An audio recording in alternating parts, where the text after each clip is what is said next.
Hello friends, मैं doctor C B Yadav, assistant professor Rajasthan university, YouTube के इस मंच पर आपका स्वागत करता हूं। और दोस्तों, मैं आज आपसे चर्चा करूंगा हमारा जो इंटरव्यू प्रोग्राम चल रहा है असिस्टेंट प्रोफेसर का। उसमें जो हम मॉक इंटरव्यू लेते हैं, बोर्ड टीचिंग का अभ्यास करवाते हैं, 1-to-1 सेशन होते हैं, उसमें जो स्टूडेंट्स से जो फीडबैक आ रहा है, हम उन्हें ऑब्जर्व कर रहे हैं, उनकी जो गलतियां देख रहे हैं, उनको उनके बारे में, विशेषकर उनकी जो बोर्ड टीचिंग को लेकर के जो मिस्टेक्स है, ऐसी 5 मिस्टेक्स जो हर स्टूडेंट्स कर रहा है, उनके बारे में मैं आज इस छोटे से आपसे संवाद में मैं आपसे चर्चा करूंगा। और ये क्योंकि हर स्टूडेंट वो गलतियां कर रहा है, तो मुझे लगा कि मैं वो चर्चाएं आपसे करूं। मेरे पास उन सब स्टूडेंट्स की वीडियो भी है, लेकिन प्राइवेसी के वास्ते मैं उन्हें डिस्क्लोज नहीं कर सकता। लेकिन आप अगर मेरे कोर्स में एडमिशन लेते हैं, तो उसमें ज़रूर आप उनके बारे में मेरे कमेंट्स, उनके बारे में हम ग्रुप डिस्कशन करते हैं, क्या क्या गलतियां होती है, तो आप देख सकते हैं। तो ऐसी 5 गलतियां जो बोर्ड टीचिंग के समय हर विद्यार्थी, ज़्यादातर विद्यार्थी, हर विद्यार्थी तो नहीं, ज़्यादातर विद्यार्थियों में देखी गई, अ, वो कौन कौन सी है, वो मैं थोड़ा सा आपको बताने का प्रयास करता हूँ इसमें। आपको जानकारी है कि असिस्टेंट प्रोफेसर के इंटरव्यू में बोर्ड टीचिंग महत्वपूर्ण ही नहीं, बल्कि सबसे महत्वपूर्ण पार्ट इंटरव्यू का होता है। और अगर बोर्ड टीचिंग कमजोर है, तो फिर बाकी चीजें चाहे आप कितनी भी मजबूत क्यों नहीं करे, कितना बढ़िया आंसर क्यों नहीं दे रहे हो, उनका कोई खास मतलब नहीं रह जाता है। इसलिए मैं स्टूडेंट से इस बात पे फोकस भी करवाता हूँ कि बोर्ड टीचिंग को इम्प्रूव करो।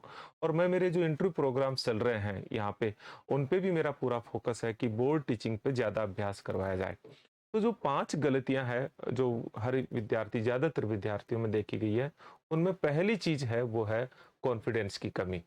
ये ज्यादातर स्टूडेंट्स में मुझे देखने को मिला है। इवन मैं 10-10 स्टूडेंट्स के ग्रुप बुलाता हूँ, तो पहले कौन, मतलब ये आपको प्रेजेंट करने का जो कॉन्फिडेंस है वो बहुत कमजोर दिखाई देता है। एक आत्मविश्वास, जो बोर्ड पे खड़े होने का जो कॉन्फिडेंस है, वो बहुत पुअर होता है। अगर कोई स्टूडेंट खड़ा भी होता है, तो उनका जो बॉडी लैंग्वेज है उसमें वो कॉन्फिडेंस दिखाई नहीं देता है। तो सबसे पहली चीज होती है कि कॉन्फिडेंस बहुत वीक है। मैं ये भी बताऊंगा कि इन कमियों को कैसे दूर किया जाए। तो पहली जो मिस्टेक्स, जो पहली जो कमी है, हम कहेंगे कि वीक कॉन्फिडेंस या आत्मविश्वास की कमी जो है, वो देखने को मिल रही है आप में। ये पहली चीज होगी, आत्मविश्वास की कमी।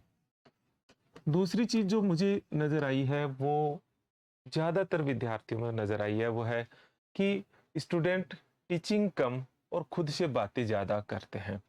जब वो बोर्ड पे होते हैं, तो ऐसा लग रहा होता है कि आई कांटेक्ट प्रॉपर नहीं होता, प्रॉपर है तो वो डीपनेस नहीं होती, और ऐसा लग रहा है कि वो खुद ही खुद को पढ़ा रहे हैं। टीचिंग की जो डिलीवरिंग है वो बहुत कमजोर है। खुद से बातें करना ज्यादा, मैं मानता हूं कि ये थी कि विद्यार्थी खुद से ही बातें कर रहा है, खुद से बातें करना है, खुद को ही टीचिंग करवा रहा है, ऐसा महसूस होता है उनको जब ज्यादातर हम ऑब्जर्व करते हैं। तो ये है। और तीसरी जो चीज है वो है स्टार्ट, जो इसकी शुरुआत है, उसमें बड़ी मेजर खामियां होती है। कुछ विद्यार्थी कहते हैं आज का हमारा टॉपिक ये है, कुछ विद्यार्थी कहते हैं प्रिय विद्यार्थियों आज का हमारा टॉपिक ऐसे है। तो एक जोश के साथ में, एक उत्साह के साथ में, एक शुरुआत ऐसी होती है जो एक इंटरेस्ट जगा दे श्रोताओं में, स्टूडेंट्स में। वो शुरुआत नहीं, बहुत मंद शुरुआत होती है। तो तीसरी जो है वो है कि जो स्टार्टिंग है वो बहुत ही पुअर स्टार्टिंग है, स्टार्टिंग है वो बहुत पुअर देखी जा रही है। ये तीसरी मेजर कमी जो है, गलती दोहरा रहे हैं। और चौथी है बोर्ड वर्क, वो तो बहुत पुअर है। मैं ये मानूं कि मैं अगर 40 विद्यार्थियों का ऑब्जर्व किया है, तो उसमें से 38 विद्यार्थियों का जो बोर्ड वर्क है, वो बोर्ड वर्क बहुत पुअर है। मैं वो भी बता रहा हूँ कि वो क्या, कैसे पुअर है। बोर्ड वर्क बहुत ही पुअर है। ये भी हमने देखा कि क्या क्या मिस्टेक्स है, वो भी हम। और पांचवा मिस्टेक्स जो सभी विद्यार्थियों में है, वो है आपका बोर्ड और बोलने, इनके बीच का जो सिंक्रोनाइजेशन है। मतलब आपका board work plus board work and जो आपका स्पीकिंग जो है, इसके बीच का जो सिंक्रोनाइजेशन है, वो बहुत ही पुअर है। ये 5 बड़ी मिस्टेक्स है। क्या क्या चीज़ें हैं मैं आपको बताऊं, जैसे मैंने आपको बताया कि यार कॉन्फिडेंस की कमी, खड़ा होने का पोस्चर ठीक नहीं है, खड़ा होते समय आई कांटेक्ट नहीं है, और इसी तरह से जैसे खुद से बातें करना, ये तो है ही। बोर्ड वर्क में जो मेजर कमियां थी वो मैं थोड़ा सा आपको नोटिस करवाता हूँ। वो क्या क्या कमियां हैं वो मैं आपसे।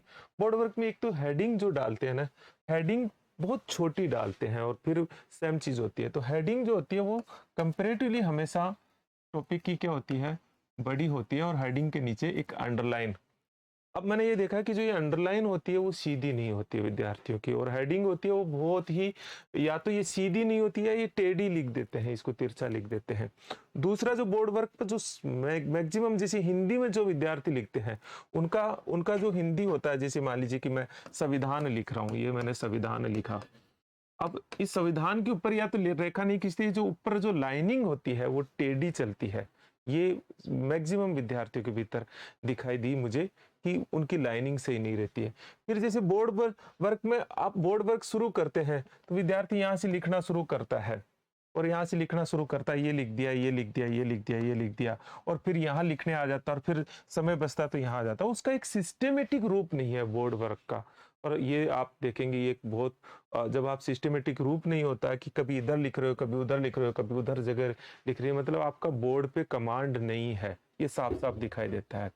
कुछ विद्यार्थियों को ऐसे भी दिखाई दिया कि जैसे मान लीजिए कि कुछ विद्यार्थियों ने ऐसा लिखा कि जैसे एक कारण, ये मान लीजिए कि ये लिखा वाट, और इसके ऊपर कुछ लिखा, फिर लिखा दूसरे में लिखा वैन, और उसके आगे कुछ लिखा, और इसके आगे खाली छोड़ दिया, फिर तीसरा लिखा वाई। मैं आपको बता रहा हूँ कि फिर उसको एक्सप्लेन करते यहाँ लिख दिया, तो ये लिख दिया, ये खाली छोड़ दिया, ये लिख दिया बीच में, तो ये बीच में जो मिस कर दिया, तो या तो आपका एक रिदम होता है। ये बोर्ड वर्क में मैंने कमी देखी है। इसी तरह से बोर्ड वर्क में मैंने कमी देखी कि कभी कभी जरूरी कंटेंट नहीं लिखते विद्यार्थियों में। एक कॉमन मैंने जो प्रवृत्ति देखी वो ये देखी कि आते वो बोर्ड वर्क ज्यादा करते हैं, और फिर वो समझाने लग जाते हैं, और फिर बोर्ड को भूल जाते हैं जैसे। तो एक जो रिदम होता है वो रिदम नहीं था, ये एक बड़ी मेजर कमी थी। स्टार्टिंग में मैंने आपको बताया कि जो विद्यार्थी स्टार्टिंग करते हैं वो उसमें कोई उत्साह नहीं होता है कि स्टार्टिंग होनी कैसी चाहिए, उस पर मैंने एक सेपरेट से वीडियो बनाया है, नहीं है क्या संबोधन करना चाहिए, आपको वो वीडियो देखना चाहिए। लेकिन स्टार्टिंग में होता है ना कि देखिए आज का हमारा एक बहुत इंटरेस्टिंग टॉपिक है ये। अब ज्यादातर विद्यार्थी टॉपिक का सब टॉपिक ले लेते हैं और सीधा उस सब टॉपिक को स्टार्ट कर दिया। जैसे मान लीजिए कि किसी विद्यार्थी ने मिल की स्वतंत्रता ली, तो मिल की स्वतंत्रता को स्पष्ट करने लग गया। पहले या तो स्वतंत्रता क्या, उस स्वतंत्रता के भीतर मिल का विचार स्वतंत्रता है, वहां तक थोड़ा 30-40 सेकंड तक जो आना चाहिए वो नहीं आता, और सीधा स्टार्ट कर देता है। तो ये कुछ माइनर छोटी छोटी गलतियां थी जो सभी विद्यार्थी कर रहे थे। और चौथा था, या तो विद्यार्थी लिख रहा है या विद्यार्थी बोल रहा है। एक रिदम होता है लिखने का और बोलने का, जो रिदम होता है। कुछ कुछ विद्यार्थियों ने ज्यादा प्रैक्टिस की तो उनकी क्या खामियां थी, उनकी खामियां ये थी कि वो उनको बीच बीच में याद आता था कि मुझे देखना भी है, तो फिर वो अचानक से देखने लग जाते, तो वो आर्टिफिशियलिटी दिखाई दे रही थी। तो दोस्तों आपको ये जो कमी है, वो कमियां आपको इंटरव्यू में बहुत बड़ा नुकसान पहुंचा सकती है। अब चूंकि कमियां तो कोई भी निकाल देगा, जरूरत तो इस बात की है कि उन्हें दूर कैसे किया जाए। तो मैं कोशिश करता हूँ, आपसे साझा करता हूँ कि क्या क्या कर सकते हैं। पहली चीज है कॉन्फिडेंस। देखिए कॉन्फिडेंस अभ्यास से तो आएगा ही, लेकिन कॉन्फिडेंस नॉलेज से भी आता है। इसलिए मैं इसमें सजेशन दूंगा कि आप कम से कम 3-4 टॉपिक तैयार करो।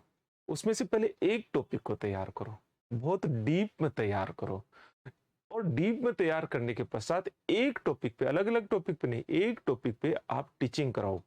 शुरू में 5 मिनट कराओ, फिर 10 मिनट उसी टॉपिक पे, फिर 15 मिनट उसी टॉपिक पे, फिर 20 मिनट जाओ, फिर आधा घंटा, 1 घंटा एक टॉपिक पे। एक टॉपिक पे आप 20 बार टीचिंग करवाएंगे। आप सोचिए, आपका एक टॉपिक पे कॉन्फिडेंस बना। आप सेकंड टॉपिक चुनेंगे तो आपको इतनी लंबी प्रोसेस नहीं करनी पड़ेगी, फिर आपको ये प्रोसेस छोटी हो जाएगी। फिर थर्ड टॉपिक चुनिए। तो मेरा स्पष्ट सजेशन है, बार बार अलग अलग जगह प्रैक्टिस करने के बजाय एक टॉपिक पे छोटी शुरुआत करते हुए उसे बढ़ाओ। निश्चित तौर पर ही मैं मानता हूं कि अगर आप इस प्रोसीजर को आप लेंगे तो कॉन्फिडेंस बढ़ेगा। दूसरा, कॉन्फिडेंस बढ़ाने का एक तरीका जो मेरा अपना जीवन में भी मैंने अडॉप्ट किया है, वो है कि आप सोचो, आप बहुत अच्छा पढ़ाते हो, आप ग्रेट टीचर हो, आप आपकी टीचिंग से लोग प्रभावित होते हैं।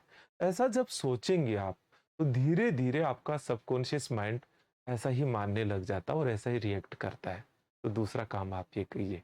तो कॉन्फिडेंस बढ़ाने का एक तरीका मैंने आपको बताया, आप प्रयोग कीजिए, और भी कई तरीके हैं जो मैं यहाँ इंटरव्यू प्रोग्राम में बताता हूँ।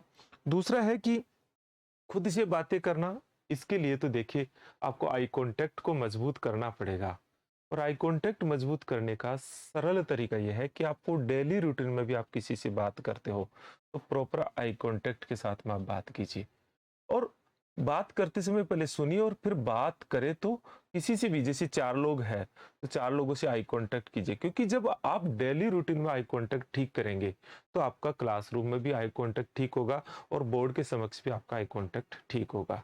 ध्यान दीजिए, सहजता कभी गायब नहीं होनी चाहिए।